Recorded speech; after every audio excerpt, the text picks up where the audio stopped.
गर्मियों के एक दिनों में जंगल के शेर को बहुत जोरों से भूख लगी। इसलिए वह इधर उधर खाने की तलाश करने लगा।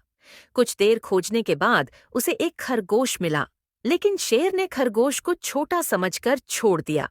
फिर कुछ देर ढूंढने के बाद उसे रास्ते में एक हिरण मिला। उसे पकड़ने के लिए वह उसके पीछे दौड़ा।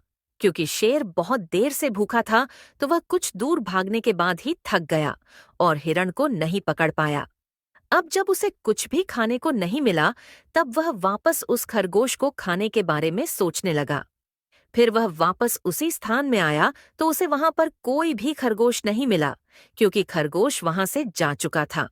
अब शेर काफी दुखी हुआ और बहुत दिनों तक उसे भूखा ही रहना पड़ा।